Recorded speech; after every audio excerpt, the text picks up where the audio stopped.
अगला प्रश्न है बेटा कि एक दर्पण की वक्रता त्रिज्या 40 सेंटीमीटर है तो इसकी फोकस दूरी क्या होगी। चार ऑप्शन दिए हैं आपको, 20 सेंटीमीटर, 40 सेंटीमीटर, 80 सेंटीमीटर और 160 सेंटीमीटर। आपको पता है कि ये इसका जो संबंध होता है वक्रता त्रिज्या और फोकस दूरी का, वो होता है F बराबर R/2। तो F यानी कि फोकस दूरी हमें ज्ञात ही करनी है, तो F बराबर R हमें दे रखा है कि 40 सेंटीमीटर, तो 40/2, 2 से हम इसको काट देंगे, आ जाएगा 20।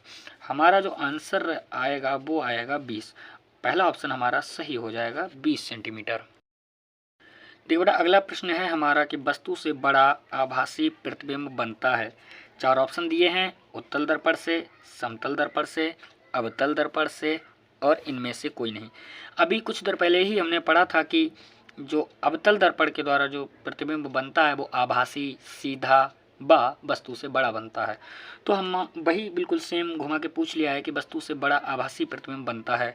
तो जो हमारा ऑप्शन होगा वो बी ऑप्शन यानी कि दूसरा ऑप्शन हमारा सही हो जाएगा कि वस्तु से बड़ा आभासी प्रतिबिंब अवतल दर्पण के द्वारा बनता है। चलिए बच्चों अगला प्रश्न है हमारा कि उत्तल दर्पण से प्रतिबिंब सदैव बनता है। तो इसमें हमारा जो आंसर रहेगा वो ये रहेगा कि ध्रुव व फोकस के बीच। प्रश्न कैसे भी घुमा के पूछ ले कि उत्तल दर्पण से प्रतिबिंब कैसा बनता है या सदैव कैसा रहता है, कैसा बनता है, तो हमारा आंसर होना चाहिए ध्रुव व फोकस के बीच बनता है।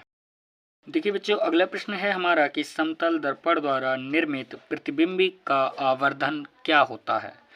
ठीक है, क्या है कि समतल दर्पण द्वारा निर्मित प्रतिबिंब का आवर्धन क्या होता है। तो इसमें चार ऑप्शन दिए हैं, पहला है 1, दूसरा है 1 से कम, तीसरा है 1 से अधिक और चौथा है अनंत।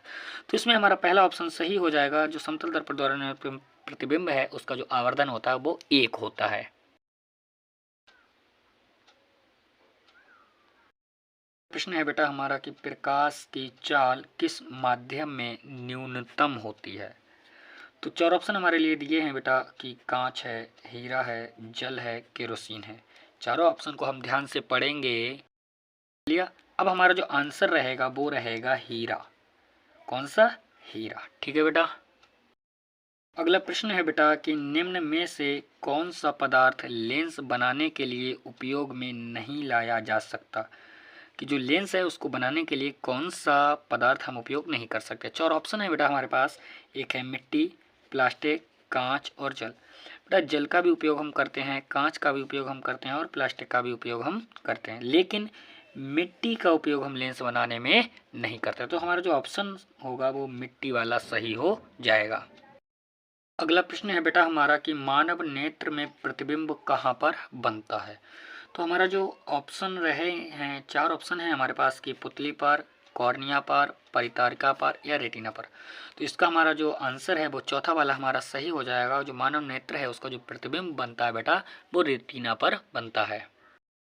प्रश्न है बेटा हमारा कि नेत्र में प्रवेश करने वाले प्रकाश की मात्रा को कौन नियंत्रित करता है, यानी कि जो हमारी आंखों में प्रकाश जाता है उसका नियंत्रण कौन करता है।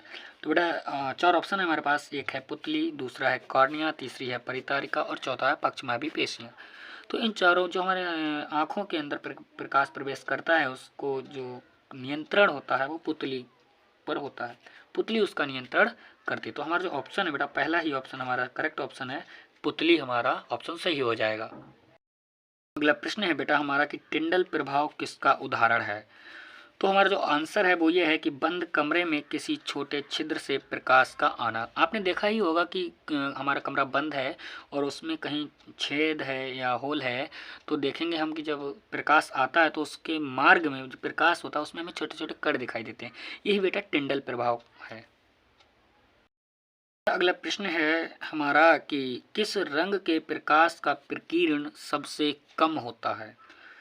तो जो बेटा हमारा लाल रंग होता है उसका प्रकीर्ण जो होता है सबसे कम होता है। कौन से रंग का? लाल रंग का प्रकीर्ण सबसे कम होता है। इसी तरह से अगर ये कम की जगह पर पूछ ले कि किस रंग के प्रकाश का प्रकीर्ण सबसे अधिक होता है, तब हमारा आंसर लाल ना होकर तब हमारा जो आंसर होगा बेटा उत्तर होगा हमारा वो हो जाएगा बैगनी। कौन सा हो जाएगा? बैगनी। जब पूछेगा कि किस रंग का प्रकाश के प्रकीर्ण सबसे अधिक होगा तब हमारा बेटा आंसर होगा बैगनी। और यदि पूछता है कि प्रकाश का प्रकीर्ण सबसे कम किसका होगा तो बेटा हमारा आंसर हो जाएगा लाल। ठीक है बेटा। प्रश्न है बेटा हमारा कि चंद्रमा से देखने पर आकाश का रंग कैसा दिखाई देता। तो हमारे पास चार ऑप्शन है, पीला, नीला, काला, बैंगनी। तो ना पीला होगा, ना नीला होगा, ना बैंगनी होगा। हमारा जो आसमान है वो चंद्रमा से देखने पर काला दिखाई पड़ता है। कैसा दिखाई पड़ता है बेटा? काला दिखाई पड़ता है। अगला प्रश्न है बेटा हमारा कि दूर दृष्टि दोष से पीड़ित व्यक्ति अपने चश्मे में कौन सा लेंस उपयोग करता है। यानी कि जो व्यक्ति दूर दृष्टि दोष से पीड़ित है वो अपने चश्मे में कौन सा लेंस उपयोग करेगा। इसी तरह से दूसरा प्रश्न है हमारा कि निकट दृष्टि दोष से पीड़ित व्यक्ति अपने चश्मे में कौन सा लेंस उपयोग करेगा।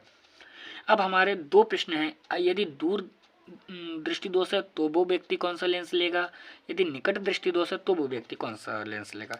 तो हमें एक चीज, एक ट्रिक है हमारी याद करने की, नादू। कौन सी है बेटा? नादू। कौन सी? नादू। एन से होता है बेटा निकट दृष्टि दोष और ए से होता है अवतल लेंस। इससे होगा निकट दृष्टि दोष और अवतल लेंस। यदि उसे निकट दृष्टि दोष है, ये वाला प्रश्न है, जैसे निकट दृष्टि दोष से पीड़ित व्यक्ति अपने चश्मे में कौन सा लेंस उपयोग करेगा, तो एन ए क्या हो गया? N A. निकट दृष्टि दोष कौन सा लेंस होगा? अवतल लेंस। अवतल लेंस। ठीक है बेटा, समझ गया। इसी तरह से बेटा जो दूसरा है दू, ना दू, दू से डी से क्या होगा? दूर दृष्टि दोष और कौन सा लेंस आएगा? उत्तल। कौन सा? उत्तल। कौन सा आएगा बेटा? उत्तल लेंस। तो याद करने की ट्रिक यह है कि नादू, अगर निकट दृष्टि दोष से प्रश्न आता है तो आपको अवतल लेंस लगा कर आना है, और यदि दूर दृष्टि दोष से आता है तो आपको उत्तल लेंस लगा कर आना है। ठीक है बेटा, समझ गए होंगे शायद आप। अगला प्रश्न है बेटा हमारा कि दूर दृष्टि दोष से पीड़ित व्यक्ति का निकट बिंदु, कौन सा बेटा? निकट बिंदु कहाँ स्थित होगा। तो बेटा इसका जो हमारा आंसर होगा वो होगा 25 सेंटीमीटर। 25 सेंटीमीटर से अधिक। कितना होगा बेटा? 25 सेंटीमीटर से अधिक दूरी पर होगा। दूरी पर होगा, क्योंकि जो स्वस्थ नेत्र होती है उसके लिए जो दूर बिंदु है वो कहाँ स्थित होता है? वो अनंत पर होता है। कहाँ होता है बेटा? अनंत पर होता है। जबकि स्वस्थ नेत्र के लिए निकट बिंदु 25 सेंटीमीटर, कितनी दूरी होती है? 25 सेंटीमीटर दूरी पर स्थित होता है निकट बिंदु। तो ऊपर पूछा है कि दूर दृष्टि दोष से पीड़ित व्यक्ति का निकट बिंदु कहाँ होगा, तो 25 सेंटीमीटर से थोड़ी दूरी पर चला जाता है। और स्वस्थ नेत्र के लिए प्रश्न अगर आ जाए कि स्वस्थ नेत्र के लिए दूर बिंदु कहाँ स्थित होगा, तो होगा आपका आंसर रहेगा अनंत पर। और स्वस्थ नेत्र के लिए निकट बिंदु कहाँ स्थित होगा, तो 25 सेंटीमीटर पर आएगा। ठीक है बेटा, समझ गए आप। प्रश्न है बेटा कि रेटिना पर बना प्रतिबिंब कैसा होता है। तो बेटा इसकी हम बात करें, प्रतिबिंब कैसा होता है? उल्टा प्रतिबिंब होता है। कैसा होता है? प्रतिबिंब उल्टा होता है, लेकिन बेटा ये प्रतिबिंब हमें दिखाई सीधा देता है। कैसा? लेकिन सीधा दिखता है। कैसा दिखता है? सीधा। बनेगा बेटा उल्टा, लेकिन हमें दिखता कैसा है? सीधा दिखता है। समझ गए आप। अगर आपसे प्रश्न पूछा जाए कि रेटिना पर बना प्रतिबिंब कैसा होता है, तो अगर आपका आंसर होगा उल्टा, लेकिन यदि पूछा जाए रेटिना पर बना प्रतिबिंब दिखाई कैसा देता है, तो आपका आंसर होगा बेटा सीधा दिखाई देता है। ठीक है बेटा, देखेंगे बेटा कि इसमें है कि प्रश्न है विद्युत आवेश का मात्रक क्या है। पूछा है कि विद्युत आवेश का जो मात्रक है वो क्या है। तो इसमें बेटा तुम्हारा जो 4 ऑप्शन दिए होंगे उसमें से जो भी तुम्हें लगे कूलाम जहाँ पर हो वो वाला ऑप्शन आपका करेक्ट ऑप्शन होगा, क्योंकि विद्युत आवेश का जो मात्रक होता है वो होता है बेटा कूलाम होता है। है बेटा कि एक प्रोटॉन पर विद्युत आवेश की मात्रा क्या होती है। पूछा है कि एक प्रोटॉन पर विद्युत आवेश की मात्रा क्या होती है। तो इसमें जो आवेश की मात्रा होती है वो ये होती है कि 1.6 गुणा 10 की पावर माइनस 19 होती है। 19 कूलाम और लिख देंगे बेटा, ये ऑप्शन आपका करेक्ट होगा।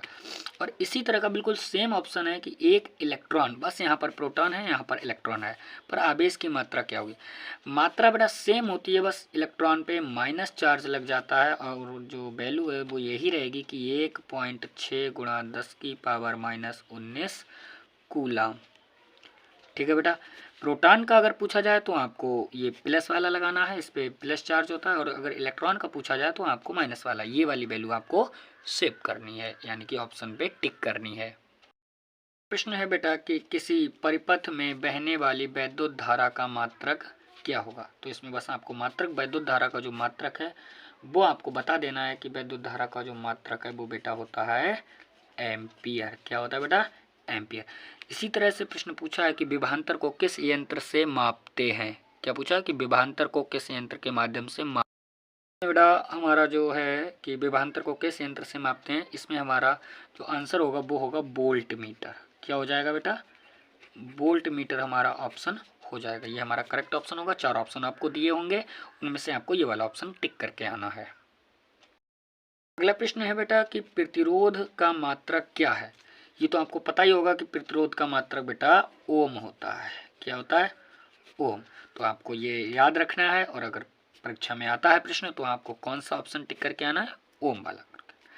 फिर अगला प्रश्न है कि बिजली के बल्ब में तंतु किसका बना होता है। जो भी हम ये कांच के बल्ब देखते हैं, इसमें जो तंतु बना होता है बेटा वो बना होता है टंगस्टन का। किसका बना होता है? टंगस्टन का। तो 4 ऑप्शन आपको दिए होंगे, तो उसमें से आपको टंगस्टन टिक करके आना है।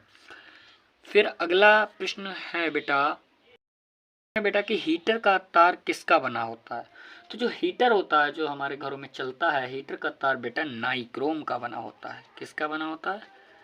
नाइक्रोम का बना होता है। हमारे घरों में जो हीटर होता है उसका जो तार होता है वो नाइक्रोम का बना होता है। तो आपको नाइक्रोम का ऑप्शन टिक करके आना है। फिर एक अश्व शक्ति बराबर क्या होता है। तो एक अश्व शक्ति बराबर होता है बेटा 746 वाट। कितना होता है बेटा? 746 वाट। आप वहाँ ये ऑप्शन देख के और ये ऑप्शन आप टिक करके आएंगे कि एक अश्व शक्ति बराबर होता है 746 वाट। बेटा हमारा कि वैद्युत शक्ति का मात्रक क्या होता है। क्या प्रश्न है बेटा कि वैद्युत शक्ति का मात्रक क्या होता है। तो इसमें हमारा आंसर हो जाएगा वाट। क्या होगा बेटा? और वाट वाला आपको आंसर टिक करके आना है। तो बेटा ये रहे आपके कुछ महत्वपूर्ण प्रश्न जो मैंने आपको बताए हैं। यदि इसी तरह से आपको कुछ और, ये भी मैंने 3 चैप्टरों के महत्वपूर्ण प्रश्न बता दिए हैं, और अगले के जो महत्वपूर्ण प्रश्न है वो मैं अगले पार्ट में लेकर आऊँगा। तो ध्यान से वीडियो देखें और अच्छे से ये क्वेश्चन को बार बार रिवाइज करें, बार बार वीडियो भी देख लें। अगर आपको भूल जाते हैं तो आप वीडियो भी देख सकते हैं, लेकिन ज़्यादा से ज़्यादा बार ये क्वेश्चन आप रिवाइज करें और लिखें, जिससे कि आप बेहतर परफॉर्मेंस कर पाएँ और तुम्हारी नंबरों में बहुत अच्छी वृद्धि हो। और जब आप जितनी ज़्यादा बार रिवीजन करेंगे उतना ही स्कोर आपका बेहतर होगा। धन्यवाद।